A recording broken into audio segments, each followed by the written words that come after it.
ವೀಕ್ಷಕರಿಗೆಲ್ಲ ನಮ್ಮ ಚಾನೆಲ್ಗೆ ಮತ್ತೊಮ್ಮೆ ಆತ್ಮೀಯವಾದ ಸ್ವಾಗತ. ಇವತ್ತು ನಾವು ಹಸಿ ಬಟಾಣಿಯನ್ನು ಉಪಯೋಗಿಸಿಕೊಂಡು ಗ್ರೀನ್ ಪೀಸ್ ಗ್ರೀನ್ ಕರಿಯನ್ನು ಯಾವ ರೀತಿಯಲ್ಲಿ ಯಾವುದೇ ಕಲರ್ ಆ್ಯಡ್ ಮಾಡದೆ, ಯಾವುದೇ ಮಸಾಲೆಗಳನ್ನು ಆ್ಯಡ್ ಮಾಡದೆ ಹೇಗೆ ಮಾಡುವುದು ಎಂದು ತಿಳಿದುಕೊಳ್ಳೋಣ. ಮೊದಲಿಗೆ ಒಂದು ಕುಕ್ಕರಿಗೆ ನೆನೆಸಿಟ್ಟುಕೊಂಡಿರುವಂತಹ ಬಟಾಣಿಯನ್ನು ಹಾಕಿಕೊಳ್ಳಬೇಕು. ನಾನು ಇಲ್ಲಿ ಬಟಾಣಿ ನೆನೆಸಿಟ್ಟು ಮಾಡುತ್ತಿದ್ದೇನೆ. ನೀವು ನಿಮ್ಮ ಕೈಯಲ್ಲಿ ಹಸಿ ಬಟಾಣಿ ಇದ್ದರೆ ಅದನ್ನು ಕೂಡ ಹಾಕಿಕೊಂಡು ಮಾಡಬಹುದು. ಈಗ ಬೇಕಾದಷ್ಟು ನೀರು ಹಾಕಿಕೊಂಡು, ರುಚಿಗೆ ತಕ್ಕಷ್ಟು ಉಪ್ಪು ಹಾಕಿಕೊಂಡು, ಕಟ್ ಮಾಡಿ ಇಟ್ಟುಕೊಂಡಿರುವ 2 ಟೊಮೆಟೊ ಮತ್ತು 2 ಈರುಳ್ಳಿಗಳನ್ನು ಹಾಕಿಕೊಂಡು ಕುಕ್ಕರ್ ಮುಚ್ಚಳ ಮುಚ್ಚಿ 4 ರಿಂದ 5 ವಿಷಲ್ಗಳನ್ನು ಕೂಗಿಸಿಕೊಳ್ಳಿ. ಈಗ ಇದು ಬೆಂದು ತಣ್ಣಗಾಗಿದೆ.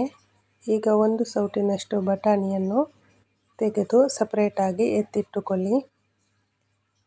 ಈಗ ಒಂದು ಮಿಕ್ಸಿ ಜಾರಿಗೆ 1 ಹಿಡಿಯಷ್ಟು ಕೊತ್ತಂಬರಿ ಸೊಪ್ಪು, 3 ಹಸಿಮೆಣಸಿನಕಾಯಿ, 1 ಇಂಚಿನಷ್ಟು ಶುಂಠಿ, 4 ರಿಂದ 5 ಎಸಳು ಬೆಳ್ಳುಳ್ಳಿ, ಸ್ವಲ್ಪ ಧನಿಯಾ ಮತ್ತು 7 ರಿಂದ 8 ಗೋಡಂಬಿಯನ್ನು ಹಾಕಿ 1 ಕಪ್ನಷ್ಟು ಕಾಯಿ ತುರಿಯನ್ನು ಹಾಕಿಕೊಂಡು, ನಂತರ ಬೇಯಿಸಿ ಸಪರೇಟಾಗಿ ಎತ್ತಿಟ್ಟುಕೊಂಡಿರುವಂತಹ 1 ಸೌಟು ಬಟಾಣಿಯನ್ನು ಕೂಡ ಹಾಕಿಕೊಂಡು ನುಣ್ಣಗೆ ರುಬ್ಬಿಕೊಳ್ಳಿ.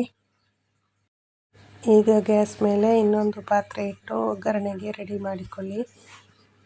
ಒಂದು ಪಾತ್ರೆಗೆ ಸ್ವಲ್ಪ ಸನ್ಫ್ಲವರ್ ಆಯಿಲ್, 1 ಸ್ಪೂನ್ನಷ್ಟು ಸಾಸಿವೆ, ಸ್ವಲ್ಪ ಬೆಳ್ಳುಳ್ಳಿ, ಸ್ವಲ್ಪ ಕರಿಬೇವು ಎಲೆ ಹಾಕಿಕೊಂಡು ಒಗ್ಗರಣೆ ರೆಡಿ ಮಾಡಿಕೊಳ್ಳಿ. ಈಗ ನಾವು ಮಾಡಿಟ್ಟುಕೊಂಡಿರುವಂತಹ ಮಿಶ್ರಣವನ್ನು ಈ ಒಗ್ಗರಣೆಯಲ್ಲಿ ಹಾಕಿ ಚೆನ್ನಾಗಿ 2 ನಿಮಿಷಗಳ ಕಾಲ ಫ್ರೈ ಮಾಡಿಕೊಳ್ಳಬೇಕು. ಯಾಕೆಂದರೆ ನಾವು ಕೊತ್ತಂಬರಿ ಸೊಪ್ಪು ಎಲ್ಲ ಹಸಿ ಗ್ರೈಂಡ್ ಮಾಡಿಕೊಂಡಿರುವುದರಿಂದ ಅದರ ಹಸಿ ವಾಸನೆ ಹೋಗುವವರೆಗೂ ಚೆನ್ನಾಗಿ ಫ್ರೈ ಮಾಡಿಕೊಳ್ಳಿ. ಅದೇ ಮಿಕ್ಸಿ ಜಾರಿಗೆ ಸ್ವಲ್ಪ ನೀರನ್ನು ಹಾಕಿಕೊಂಡು ಅದನ್ನು ಕೂಡ ಸೇರಿಸಿಕೊಂಡು ಮಸಾಲೆ ರೆಡಿ ಮಾಡಿಕೊಳ್ಳಿ.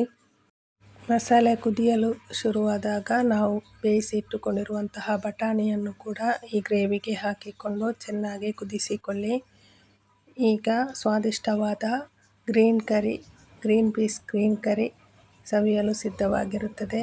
ಇದು ಕೊತ್ತಂಬರಿ ಸೊಪ್ಪು ಮತ್ತು ನಾವು ಬಟಾಣಿಯನ್ನು ಗ್ರೈಂಡ್ ಮಾಡಿಕೊಂಡಿರುವುದರಿಂದ, ಹಸಿಮೆಣಸಿನಕಾಯಿ ಎಲ್ಲ ಹಾಕಿರುವುದರಿಂದ ತುಂಬಾ ಹಸಿರು ಕಲರಿನಲ್ಲಿ ಬಂದಿರುತ್ತದೆ ಮತ್ತು ಇದರ ರುಚಿಯು ತುಂಬಾ ಅದ್ಭುತವಾಗಿರುತ್ತದೆ. ಇದು ದೋಸೆ, ಇಡ್ಲಿ, ಚಪಾತಿ, ವೈಟ್ ರೈಸಿಗೂ ತುಂಬ ಕಾಂಬಿನೇಷನ್ ಸೂಪರ್ ಆಗಿರುತ್ತದೆ.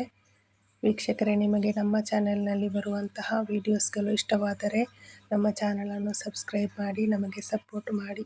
ಅದೇ ರೀತಿ ಇವತ್ತು ಮಾಡಿದಂತಹ ಈ ಗ್ರೀನ್ ಪೀಸ್ ಗ್ರೀನ್ ಕರಿ ಇಷ್ಟವಾದರೆ ಈ ವಿಡಿಯೋವನ್ನು ಲೈಕ್ ಮಾಡಿ, ಶೇರ್ ಮಾಡಿ ಮತ್ತು ನಮಗೆ ಸಪೋರ್ಟ್ ಮಾಡಿ. ಧನ್ಯವಾದಗಳು.